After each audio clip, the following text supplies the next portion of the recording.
On July 2nd, 2026, Africa's biggest oil producer did something no OPEC country has ever done. Nigeria just became the first OPEC member in history to join the International Energy Agency.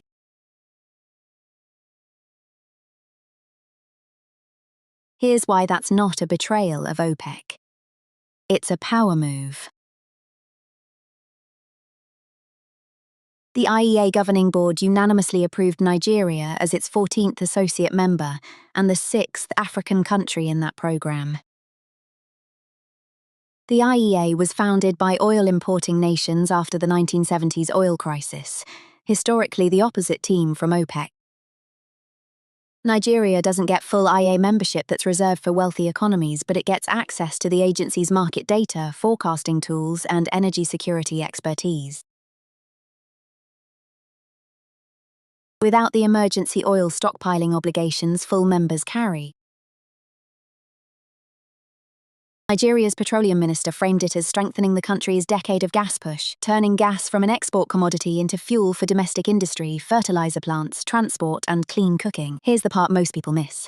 Over 240 million Nigerians share this economy, and millions still lack reliable electricity and cook over wood or kerosene, despite the country pumping over 1 million barrels of oil a day.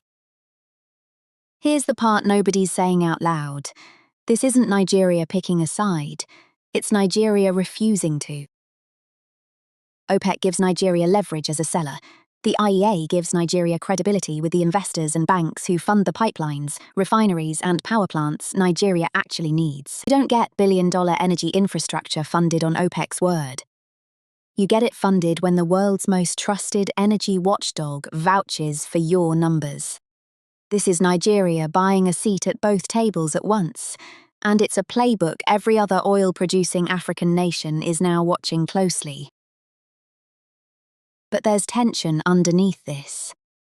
Nigeria's oil output has been running past its OPEC quota this year. Sit in the room with the IEA, an organisation built around transparent data and demand forecasting, and that kind of quota overshoot gets harder to quietly manage. Analysts are already asking whether deeper IEA ties eventually pull Nigeria toward more transparency than OPEC's producer politics are used to. Nigeria just proved you don't have to choose between the producers' club and the consumers' club. You can sit in both chairs if you're the biggest player in the room. The real question, does this make Nigeria a bridge between two rival camps, or the first crack in OPEC's united front? Next episode, Uganda just bet its entire national budget on oil that hasn't shipped yet.